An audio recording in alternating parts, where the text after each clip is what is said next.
Silencio. El desierto no conoce otro rumor que el susurro del viento, que peina arenas como si fueran granos de un reloj inmenso. Sin embargo, aquí, a 185 kilómetros al noreste de Giza, ni siquiera el viento parece atreverse a respirar. Este lugar se llama Tanis. Los antiguos egipcios lo nombraron Janet.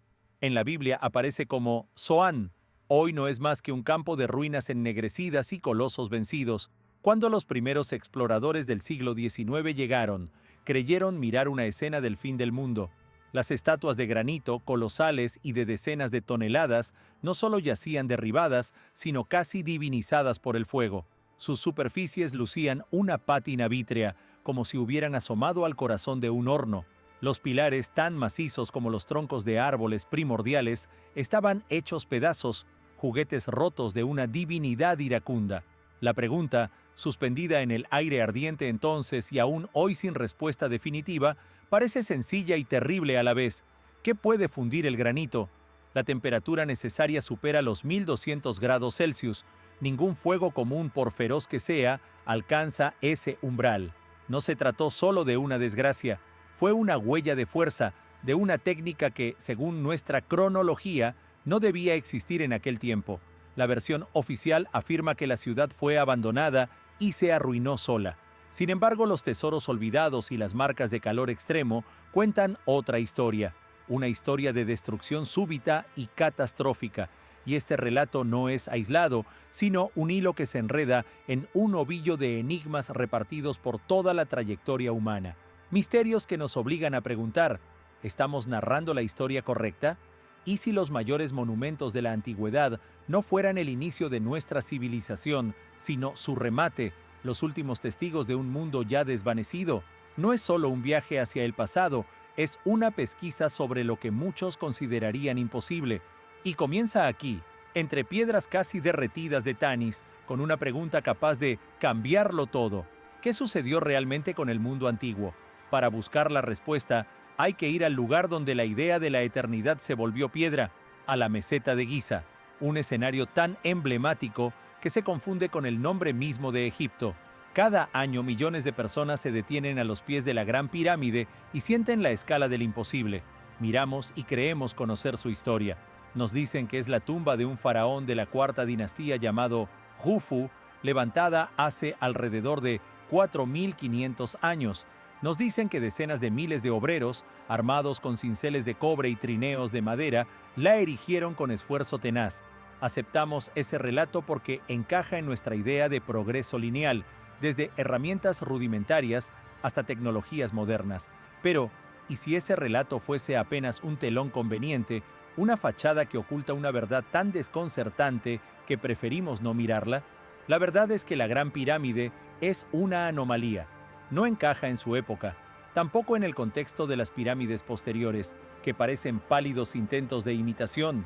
La Gran Pirámide es una proeza de ingeniería que desafía no solo la técnica de su supuesto tiempo, sino incluso nuestros propios estándares. Hablamos de 2.300.000 bloques de piedra, cada uno con un peso que oscila entre 2,5 toneladas y 15 toneladas, ensamblados con una precisión que asombra a los ingenieros de hoy.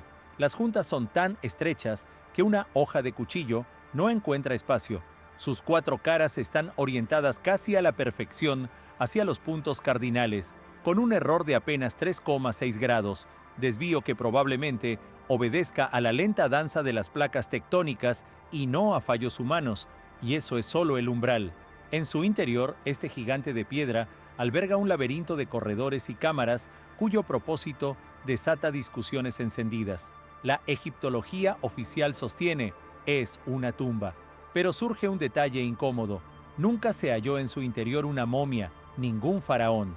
El sarcófago de la llamada Cámara del Rey está vacío. Además, es demasiado grande para haber atravesado los pasajes angostos, de modo que se colocó durante la construcción. ¿Por qué entonces su talla es tosca, mientras las paredes lucen una precisión casi de instrumento óptico? Algo no encaja. Para algunos investigadores, la pregunta herética se impone. ¿Y si los antiguos egipcios no construyeron la Gran Pirámide? ¿Y si la encontraron ya en pie?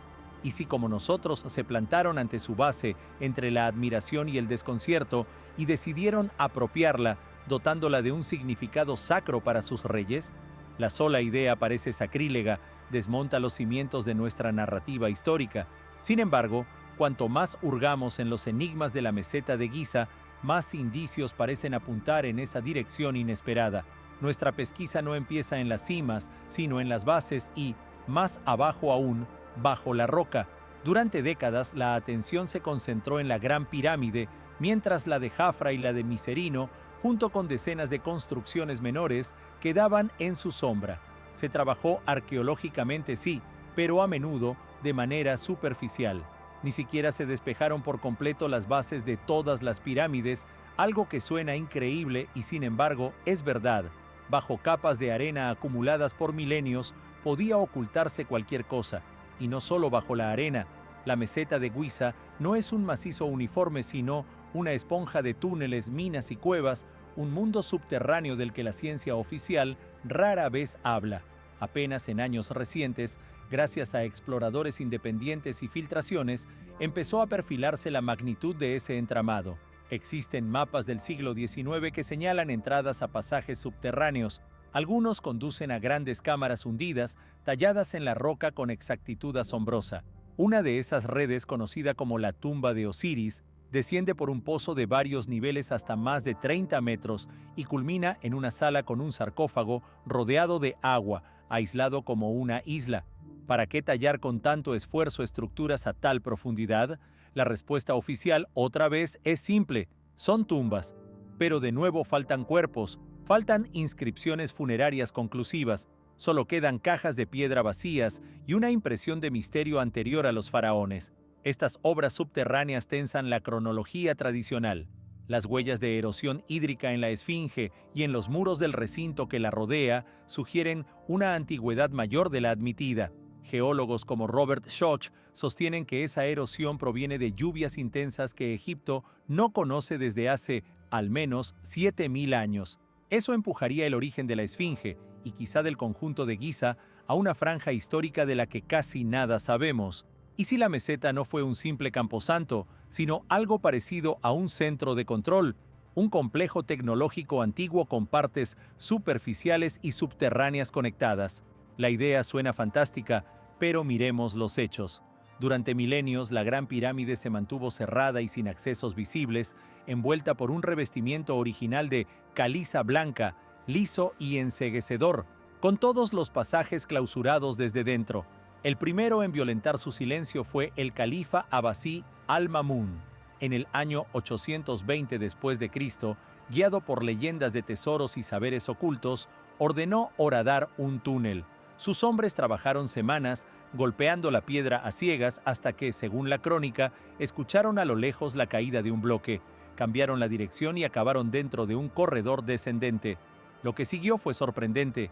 No solo penetraron, sino que, en términos modernos, hackearon el sistema. Hallaron la entrada original, situada a 17 metros en la cara norte. A partir de allí, un pasaje desciende con un ángulo de 26 grados hacia la base rocosa y se prolonga 105 metros hasta una cámara burda, inconclusa, apodada El Pozo. Su función es un enigma. Tal vez fue un intento inicial de cámara funeraria, luego abandonado. Pero lo más decisivo no estaba abajo, sino a mitad del recorrido.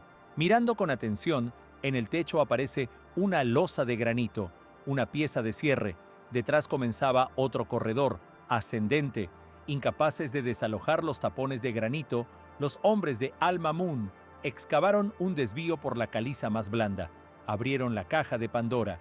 El pasaje ascendente, angosto y empinado, replica las medidas del descendente. Trepa 39 metros y entonces todo cambia.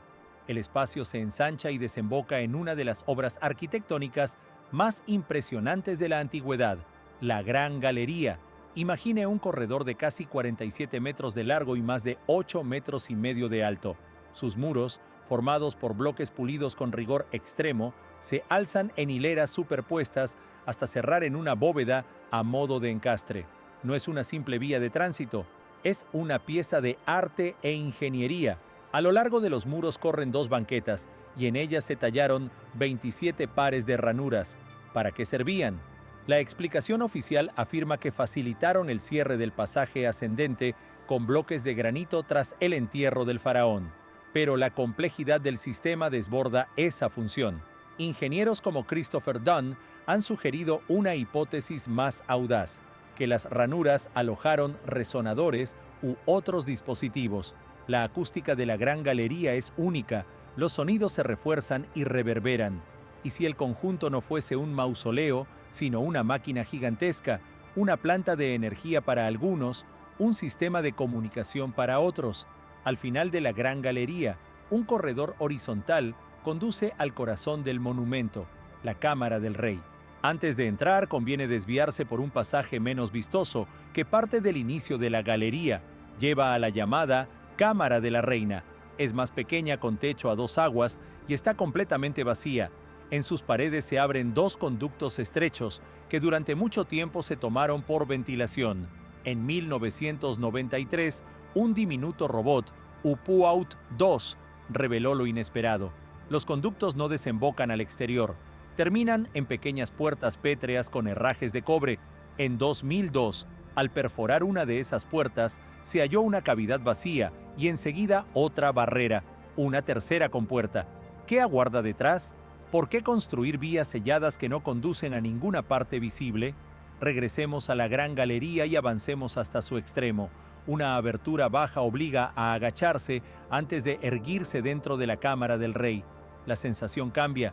Muros y suelo están revestidos por completo con granito rojo de Asuán. El techo plano descansa sobre 9 vigas monolíticas de granito, cada una de unas 50 toneladas. En el centro, el sarcófago, tallado en una sola pieza, sobrio, sin inscripción alguna, sin tapa y vacío. Pero lo más asombroso no se ve desde la cámara, sino por encima de ella. Sobre el techo se esconden 5 cámaras de descarga, cavidades bajas separadas por losas masivas de granito que distribuyen el peso monstruoso de la fábrica superior. Allí, en esas estancias ocultas, no destinadas a visitas, aparecieron las únicas marcas en toda la pirámide que mencionan a Jufu.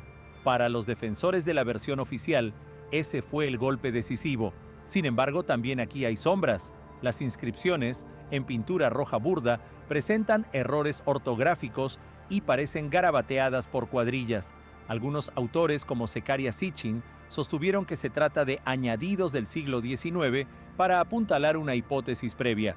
La idea es polémica, pero revela lo frágil que puede ser la base de una historia aceptada como incuestionable. Pasaron los años y parecía que la Gran Pirámide ya no podía sorprender.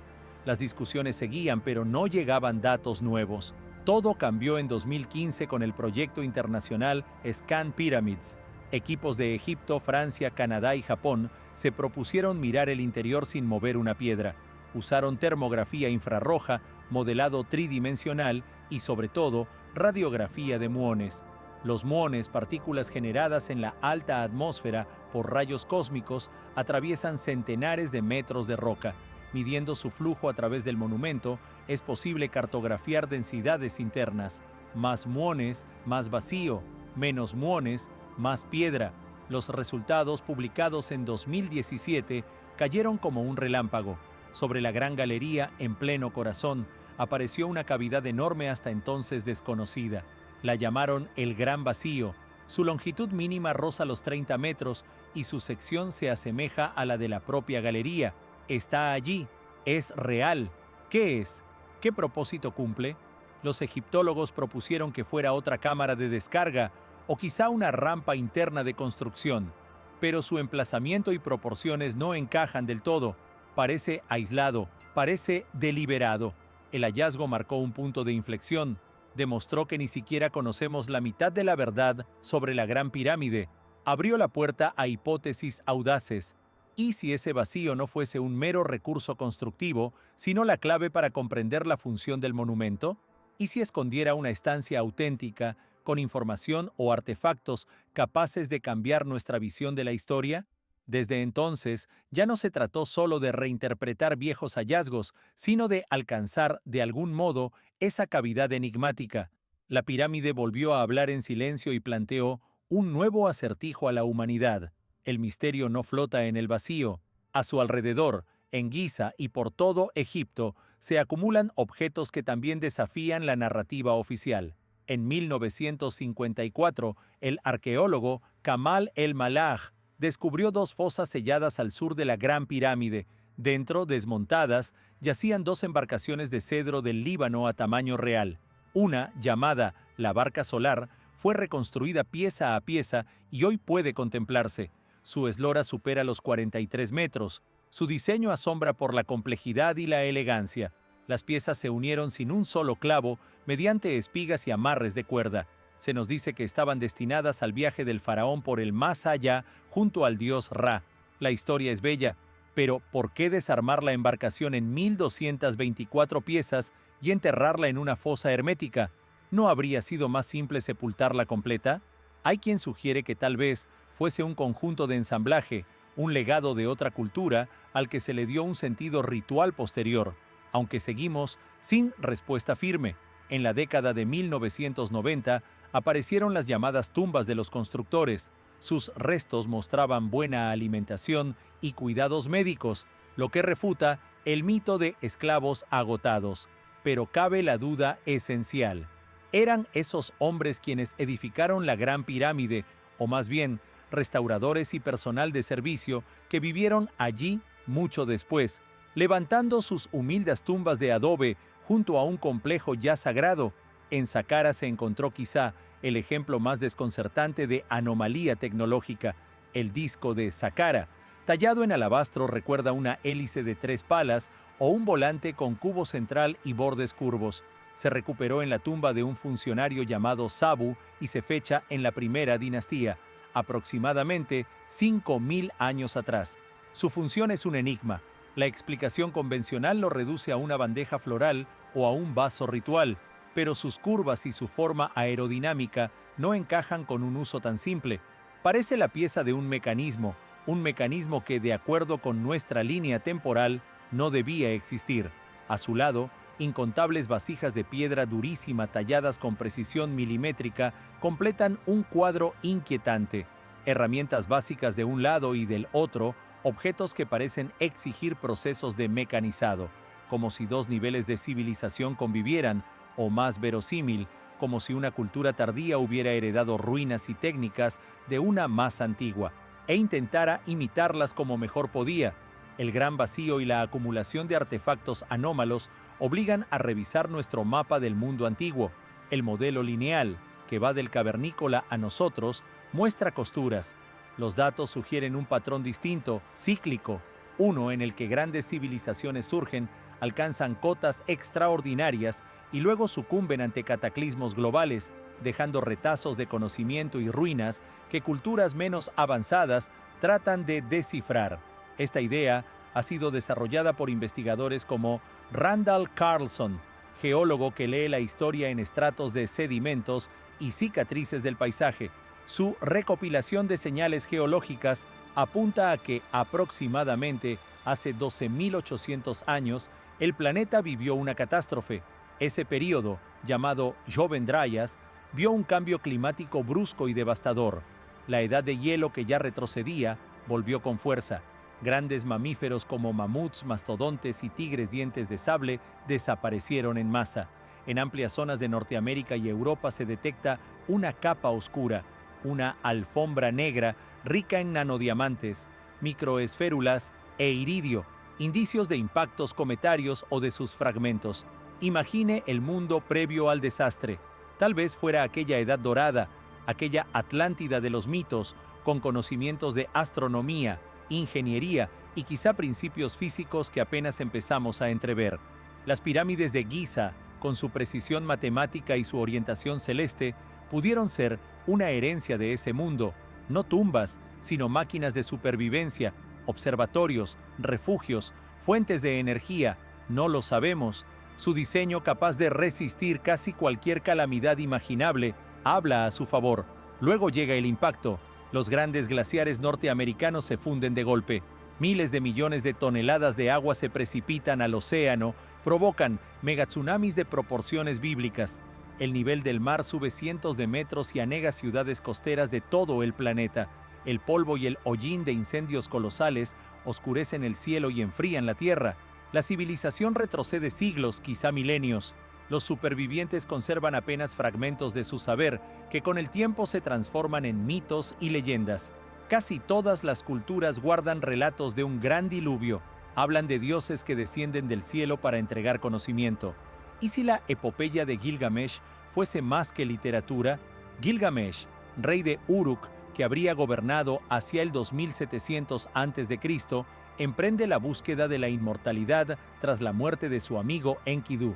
Busca a Utnapishtim, el hombre que sobrevivió al diluvio. Siempre se leyó como mito, eco del relato bíblico de Noé. Pero, ¿y si es un recuerdo distorsionado de hechos reales? ¿Y si Gilgamesh no buscaba inmortalidad en sentido místico, sino acceso a tecnologías y saberes perdidos que prolongaran la vida o protegieran de futuras catástrofes? En este marco, hasta teorías controvertidas como las de Zecharia Sitchin se miran con otros ojos. Basado en su lectura de tablillas sumerias, Sitchin habló de un 12º cuerpo celeste con una órbita alargada y un período de 3600 años, y de los Anunnaki, seres que habrían visitado la Tierra, creado al ser humano mediante ingeniería genética y transmitido conocimientos. La comunidad científica rechaza esa visión como pseudociencia, y no existen datos astronómicos que respalden ese planeta. Sin embargo, si dejamos de lado la literalidad, ¿y si los textos describieran otra cosa? ¿Y si ese planeta fuera una metáfora de cataclismos cíclicos, como el paso periódico de enjambres de cometas por el sistema interior, que cada ciertos milenios desencadenan bombardeos celestes? ¿Y si los Anunnaki no fueran extraterrestres, sino supervivientes de una civilización terrestre avanzada, a quienes los pueblos posteriores tomaron por dioses? Esa lectura reconcilia mito y ciencia sin invocar visitantes estelares y admite que los textos antiguos pueden guardar granos de verdad, pulidos y deformados por el tiempo. Nos dicen que el tiempo es cíclico, que la historia no es una línea recta, sino una espiral de ascensos y caídas. En este cuadro renovado, la Gran Pirámide deja de ser una tumba más para convertirse en testigo y faro, una superviviente del diluvio, un monumento de una cultura que entendía los ritmos del cosmos mejor que nosotros, y quizá dejó una advertencia codificada en piedra. La historia, sin embargo, no está hecha solo de megalitos y cataclismos. También la habitan personas cuyas vidas se vuelven leyenda.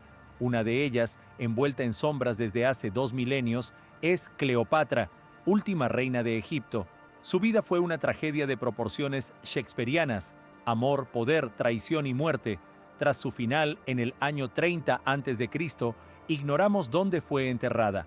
Los romanos, vencedores, quizá borraron su tumba para extirpar su memoria, pero su amante, Marco Antonio, fue sepultado con ella. Eso sugiere un reposo final secreto y, a la vez, digno. Durante siglos se buscó su tumba en Alejandría, ciudad reconstruida una y otra vez, sacudida por terremotos y sumergida en parte. Parecía que el secreto se había perdido. Entonces, a inicios del siglo XXI, irrumpió una figura inesperada. No una arqueóloga consagrada, sino una abogada dominicana, Kathleen Martínez. Desde niña la obsesionó Cleopatra, no la de las películas, sino la mujer real, culta, políglota. Dicen que dominaba 9 lenguas, estratega brillante que casi forjó un nuevo imperio helenístico. Martínez estaba convencida de que Cleopatra, que se veía como encarnación de Isis, no habría elegido la bulliciosa Alejandría para su eternidad. Hubiera escogido un santuario consagrado a la diosa. Tras bucear en textos antiguos, encontró una referencia al templo de Tapo Siris Magna, a unos 50 kilómetros al oeste de Alejandría. La hipótesis era audaz y contracorriente. En 2005, tras vender todas sus posesiones, viajó a Egipto y logró que el entonces jefe del Consejo Supremo de Antigüedades, Zahi Hawass, le concediera una oportunidad. Lo que empezó como un salto al vacío se transformó en una de las investigaciones arqueológicas más apasionantes de nuestro tiempo. El equipo de Martínez inició las excavaciones. Año tras año emergieron piezas que reforzaban la teoría: monedas con el rostro de Cleopatra, estatuas decapitadas que delatan profanación romana, pozos funerarios con momias de estilo grecorromano. Todo apuntaba a un centro funerario notable de época tolemaica. Entonces, Apareció un túnel inmenso, tallado en la roca bajo el templo, una obra de ingeniería que la prensa llamó un milagro geométrico. El túnel conduce a cámaras anegadas. La búsqueda continúa. ¿Se halló la tumba? Aún no.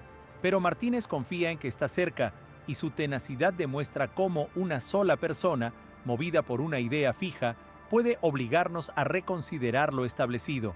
A veces, los enigmas surgen donde menos se espera. En julio de 2018, durante obras en Alejandría, la pala de una excavadora golpeó algo duro. Emergió un sarcófago gigantesco de granito negro, de unos 2 metros de alto y 3 de largo, pulido y sin inscripción. Lo más intrigante era que la junta entre la tapa y la caja estaba sellada con mortero intacto. Nadie lo había abierto en más de 2 milenios. La noticia corrió por el mundo. ¿Qué guardaba? ¿La tumba perdida de Alejandro Magno tal vez? ¿O la de un gran personaje tolemaico? Cerca apareció una cabeza de alabastro carcomida, irreconocible. Mientras los expertos debatían, una vieja superstición prendió en las calles y en la red: la maldición. No debía abrirse. Recordaron la leyenda en torno a la tumba de Tutankamón. Las autoridades pidieron calma, pero la tensión creció. Llegó el día. En directo, bajo decenas de cámaras, los ingenieros fijaron cables a la tapa. La losa, de unas 15 toneladas, comenzó a moverse. Primero 1 milímetro, luego más. Cuando se abrió una fisura, brotó un hedor insoportable, el aliento de la putrefacción concentrada en un recinto sellado por siglos. Los arqueólogos retrocedieron. Cuando el aire se aclaró, miraron dentro. No había oro, ni tesoros, ni una momia regia. El sarcófago estaba colmado de un líquido pardo rojizo, agua filtrada por una grieta que licuó el contenido. En esa sopa flotaban los restos de 3 personas, 3 esqueletos amontonados sin orden. El mundo suspiró entre alivio y decepción. Ni Alejandro ni maldición. El responsable de antigüedades, Mustafa Wasiri, bromeó diciendo que la maldición no los alcanzó. Pero el enigma persistía. ¿Quiénes eran? ¿Por qué compartir un sarcófago tan grande y costoso? El primer examen indicó 2 hombres y una mujer. En uno de los cráneos, una herida compatible con flecha. Tal vez guerreros, quizás ciudadanos prominentes caídos en alguna de tantas contiendas de la época. Lo más significativo apareció al fondo cuando drenaron el líquido. 3 pequeñas láminas de oro con símbolos grabados, quizá amuletos para el más allá. La historia del sarcófago negro es una metáfora perfecta de la arqueología. La acompañan expectativas de hallazgos deslumbrantes, pero con frecuencia lo que devuelve es humanidad, huesos, biografías rotas, amuletos mínimos ofrecidos a la eternidad. Y eso, tal vez, vale más que cualquier tesoro. Empezamos entre las piedras reblandecidas de Tanis y terminamos asomándonos a un sarcófago inundado en Alejandría. Caminamos los corredores de la Gran Pirámide, oteamos sus vacíos ocultos y nos preguntamos si fue erigida por quienes creemos y para lo que nos cuentan. Vimos cómo la geología sugiere un cataclismo global que borró capítulos enteros de nuestra historia, dejando mitos de diluvios y dioses. Esta nueva imagen del pasado inquieta y fascina. Nos quita certezas, pero ofrece una comprensión mayor. Quizás seamos una especie con amnesia, una civilización que levanta su futuro sobre escombros de otra, inmemorial y quizá más sabia. Las preguntas se multiplican. ¿Qué ocurrió en Tanis? ¿Qué fuerza puede fundir granito?